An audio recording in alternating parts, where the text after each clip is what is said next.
Hey, I just wanted to give you guys an update.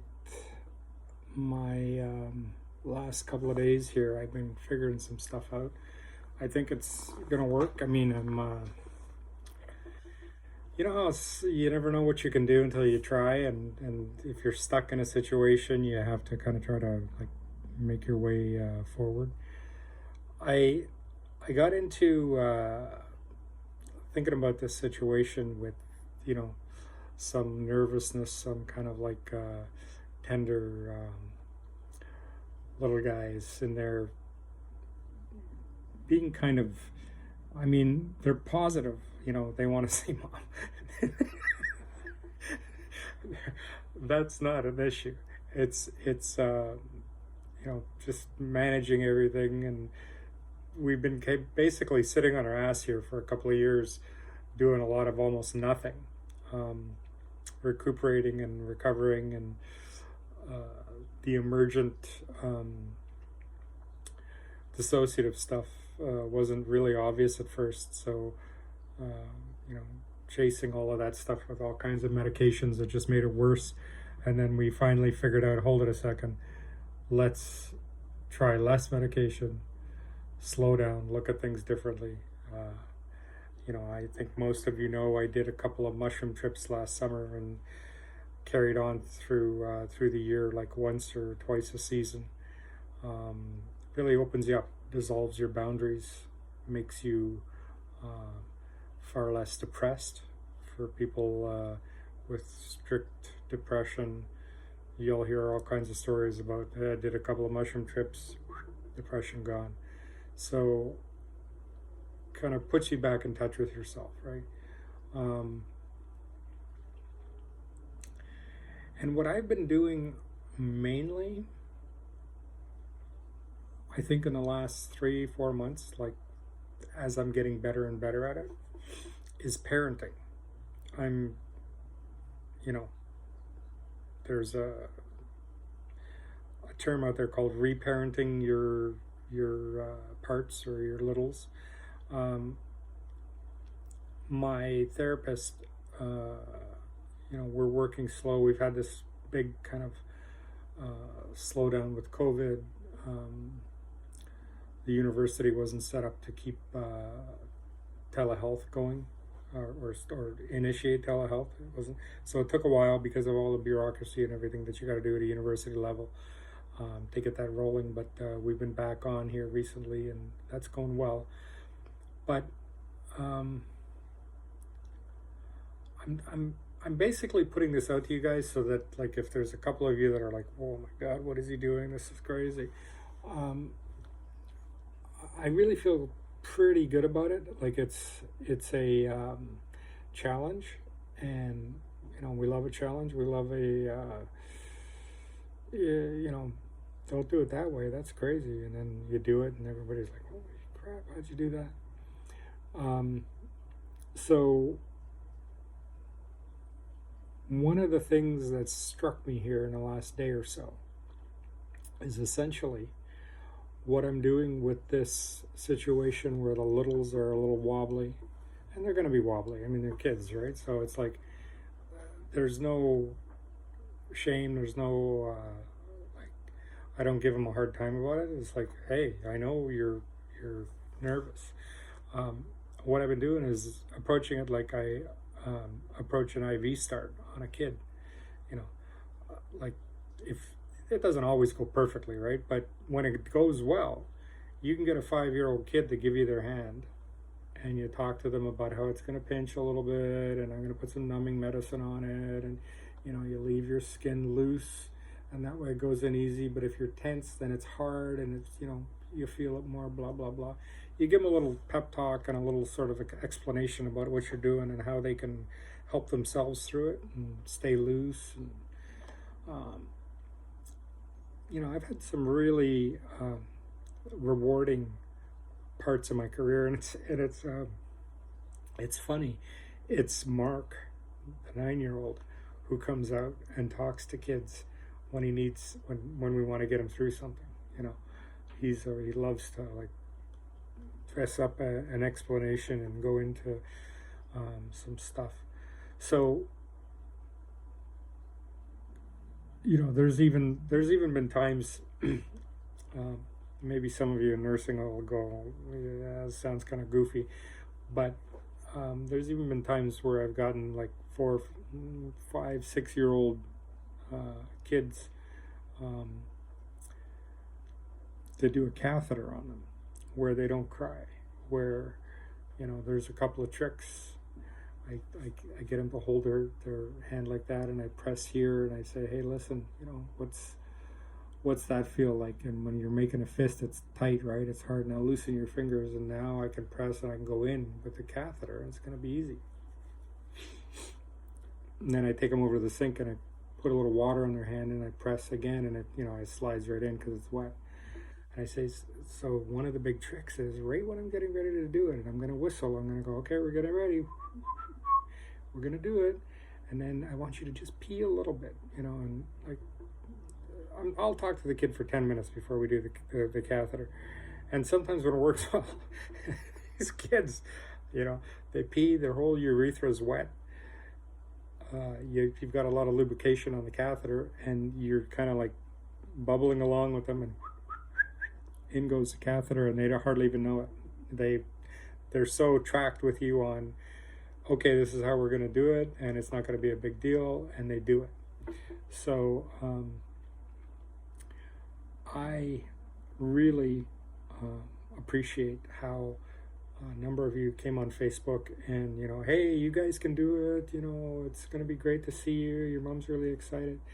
Like, that's what kind of keeps the energy in that happy zone, with that intention of, okay, we're going to have to pay attention, we're going to have to do things clearly and solidly here. Some of you probably don't know too much about dissociation, and it's I call it multiple personality. It's not politically correct to do that. It's the old term, but everybody knows what it is, right?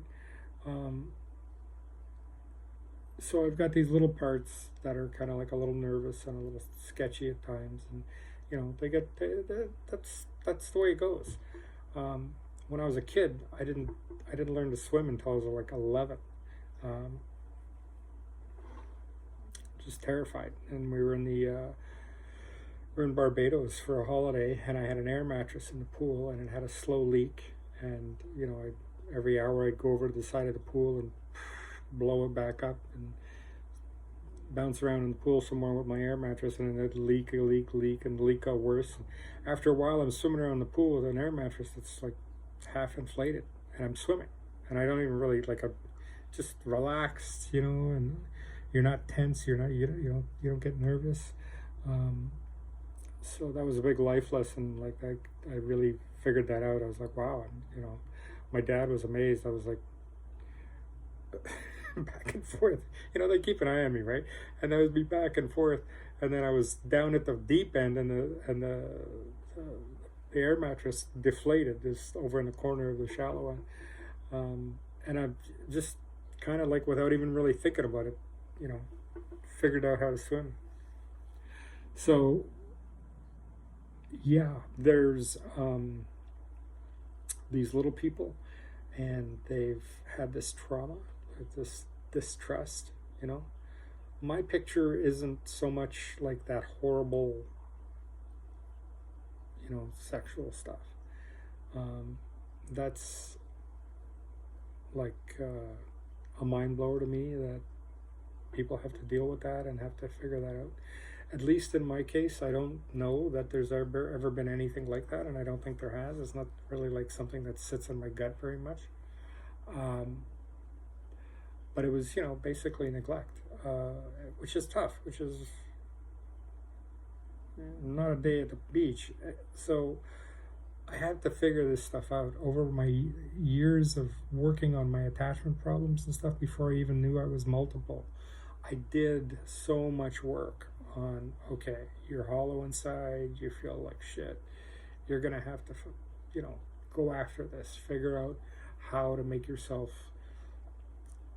move forward, how to try to be positive in your life, right? and it was hard. And you know, before those mushroom trips, it's I've never really told anybody this. I wrote about it in my book a while back, but from the age of about 8 till last year, every single day, every day, suicidal thoughts. You know, like, I can't do it, you know, I should just end it, blah, blah, blah. It's occurred to me, and it took a while. Like, some of this stuff doesn't, you know, it's just not like the switch goes off and you figure it out, but you start to think about, well, how am I adjusting to this? How am I making this different? You know, where do these daily suicidal thoughts go? And this is after like one mushroom trip. But when the barriers come down with the mushrooms and you're like adjusting to your wider self, right? Your more authentic self.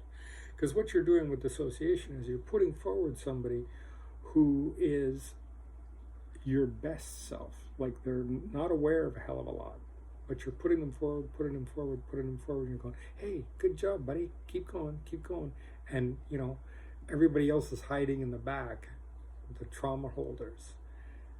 And this person out front doesn't know that, you know, everything else is happening. They have a sense that something's goofy. I mean, we all, I think, from reading so many accounts, I think everybody looking back goes, holy crap, how didn't I, you know, not realize that I was multiple? But the moving of that facade forward and forward and forward, it's kind of a delicate, very sort of light enterprise where, you know, too much upsetting the apple cart and this guy's falling apart and he doesn't know why, right? And this is kind of what I worked on for so long before I knew the multiple picture was what was going on. I looked at it and said, okay, this falling apart stuff is like, you know, you got to figure this out. And the daily suicidal stuff, it was like, okay, yeah, that's a great idea. Let's kill ourselves tomorrow. You know, today I'm gonna go get an ice cream cone and hang out at the beach or something. And miserable. But what it was, and I didn't realize this, was, it took a while, but some of these guys back here, you know, have suffered neglect, right? And so what they're doing is they're holding that neglect, holding that kind of like I'm less than pattern in their field, and that just translates to, oh God, I want to die, you know, there's nothing here for me. And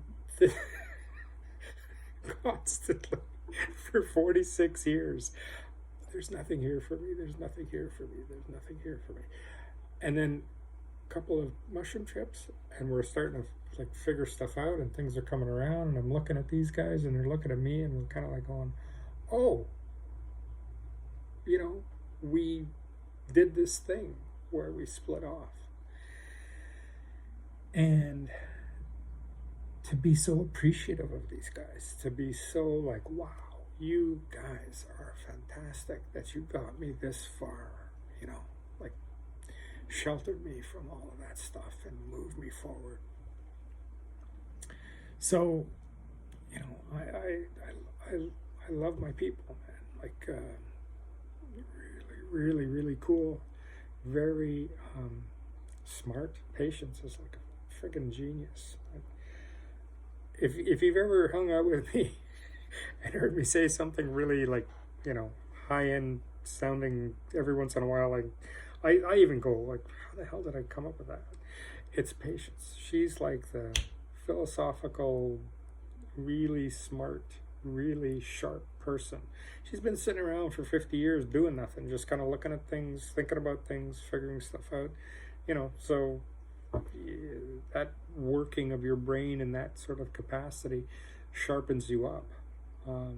It's an interesting dynamic that there's a level of intelligence with some of these guys that's just mind-blowing. I'm continually amazed at some of the stuff they kind of like wobble into, and they'll go, yeah, I know, I can do this. So it's what I'm trying to say to you guys is, I don't want you to worry. Like, I think a lot of the family up north in Canada are like, okay, he's gonna motorcycle up here. Like, why the hell doesn't he drive his van or fly or whatever? Part of the reason is we need to get back in our groove. We like I've had my ass kicked by this thing in the last couple of years. So I'm looking at this and I'm saying, all right, a little bit. You can say dicey. I feel fine. Like, we've ridden the motorcycle probably, well, the first 6 months of the accident, we didn't ride the bike. And then we'd go out for like 15-20 mile runs and be like hurting and going, okay, that's enough of that. But in the last 6 months or so, I've ridden a couple of 100 miles here, a couple 100 miles there, and I can do it. It's like, I can feel it a little bit, but it's not driving me crazy. And this is going to be a long trip, and I'm probably not going to be real happy about it in certain physical respects, but I can do it. And I've been riding, and I feel like, I'm back in the saddle. Like, it's not like this is me being gun shy. I know I've been riding for 40 years. Apart from a couple of years ago when we had the accident, the last time I dropped a motorcycle was when I was 11 years old. So I think I'm okay. Like, if I can limit my crashes to every 40 years, we'll be fine. I'm looking at these guys and I'm saying, look, we can do this. We've done stuff like this before. We've figured stuff out. You guys are super sharp. We're going to be on the ball like we've never been before. We're going to watch. We're going to like be zoned in, and we're going to have a great trip. And I had a 10-speed in high school, and I should have just bought a unicycle, because what Patience and I would love to do is get it up on one wheel, on the back wheel, and do a catwalk. And we'd go out and practice for hours in the evening. So we rode that 10-speed. Half the time if we weren't like flat out, gunning it, if we were just tooling around, half the time we're on one wheel. That balance, that getting ourselves kind of like connected that way and making that happen was so cool. And I felt like as a kid, as like 4 or 5 years old, I had a tricycle, and we would ride that thing around a corner so fast it would go up on 2 wheels. And so you're turning around a corner with that inside wheel off the ground, and you're riding on 2 wheels with the tricycle. And we're having such a blast doing that and figuring that out, how to ride a tricycle on 2 wheels, that one day a kid showed up in my yard with a little pedal bike, like a 2-wheeler. And we just grabbed it, we hopped on and just started riding the thing. So my folks, like the next morning, there's a bike sitting there for me, a 2-wheeler, no training wheels. Okay, buddy, go. And so cycling, that balance, that feel for things has been our go-to, like our passion. And one of the biggest joys that we have is riding around, whether we're pedaling or motorcycling. So this is our thing, and I can see that maybe some of you are like, oh, this is kind of scary. I look at this and I think to myself, I got to do this, I got to move myself forward out of the rut. I got to look at what I'm doing with the dissociative stuff and figure out some ways around it. I'm parenting part of myself. Kind of strange, kind of weird. I've got all this nursing experience, right? I mean, getting your child, if you brought me your niece or nephew, and I had to start an IV on them, and I could talk them through it, and they were like, wow, that was easy. I'm so amazed. And they're 6 or 7 years old, and they're like all proud that they did it, and they've got their IV, and it's a technique or a skill I've picked up over the years. 70% of my career, 25 years in nursing, was pediatrics.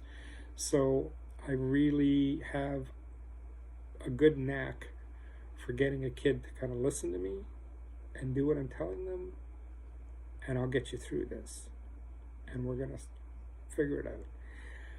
And that's where I'm at with this. This is what I'm doing with my littles, what I'm doing with my middles. Mark is like, they're like everybody. We're all kind of like second guessing this a little bit, right? Like there's no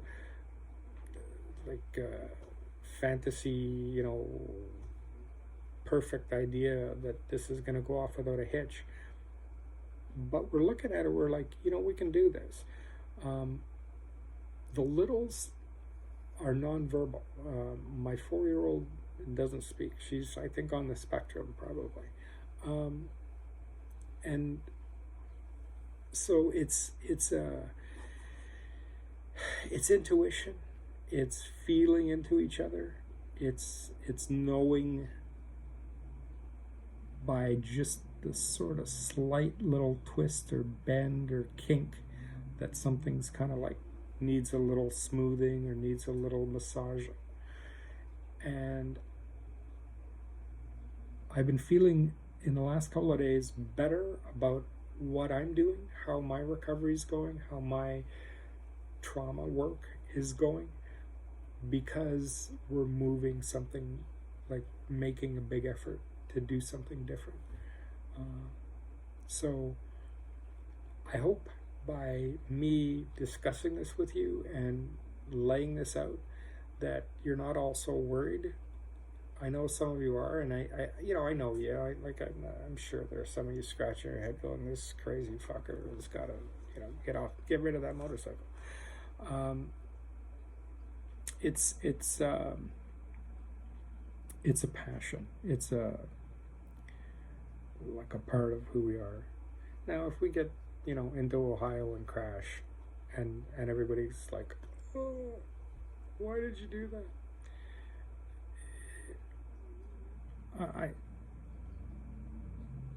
I gotta live my life, right? We have to figure this out. I can get kicked, and I'm down, and and got beat up lots as a kid, and I look at things that I say to myself, yeah, tough cookies. This is gonna be hard, but we're gonna do it.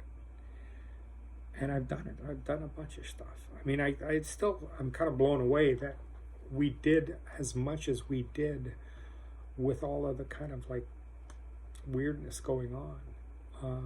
I've taken a boat to the Bahamas for 3 months and sailed up and down the west coast of Vancouver Island and stuff. Like it's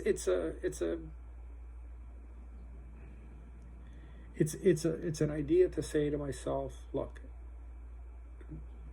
the way we're living, right? The sort of hesitation and a lot of this stuff is, there are days where we're kind of out of it. And if I'm having one of those days, if I get up and we're not right and we're on the road and I'm just like, okay, fuck it, get off and let's camp or get a hotel or do something. I know when I need to really like throttle back.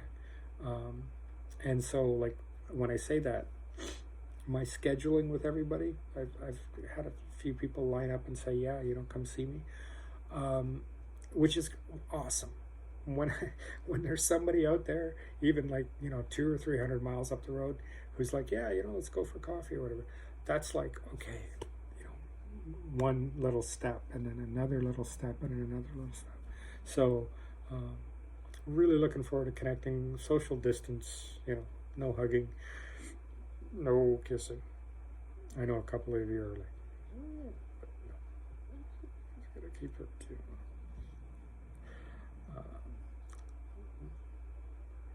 the whole relationship thing for me right now. That's the last thing on my mind. So I don't know what the hell I was saying, but basically, yeah, I think this is going to be a great trip. I think we're going to have a hell of a lot of fun. I think we're going to be like amazed at how well we do, and with all of you encouraging us, and without too much negative talk, without too much, oh, be careful. Like, it's kind of like when somebody gets up on a ladder and you see them 8 feet in the air on the side of their house, cleaning their gutters, and you look up at them and you go, oh, don't fall. And the guy's sitting there, he's like, was moving around doing his gutters or whatever, and all of a sudden you say don't fall, and now it's in his head, right? He's like, oh, I wasn't gonna fall, but now he's all stiff and he's kind of like a little nervous for a second until he can kind of like find his equilibrium and chill out again. So, I appreciate the people that are saying, stay safe, whatever. Like, I know that's coming from a good place, but I want you to worry less. I want you to put some positivity into this. If you can, think of this as part of our recovery, a challenge that we're making for ourselves to move ourselves forward, to get back on track. Okay? And I'm like 26 minutes in here, so thanks for watching. Thanks for being super supportive. Some of you guys have come out and just been so great, and I'm getting there. Like, the first couple of years of this stuff is hell. Like, people have a tough time for a while when they're diagnosed.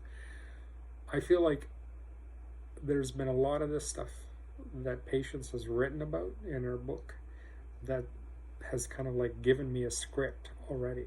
So it's not like I'm floundering with this new diagnosis where I don't know what the hell's going on. I've been writing about this stuff for 8 years, pretending to be a multiple personality. What a smooth, I told you she's smart, right? So what a smooth way to get somebody, your host, ready to figure out that they're multiple by telling them a story for a long time. So, yeah, it's going to be okay. I think I'm really looking forward to getting up there.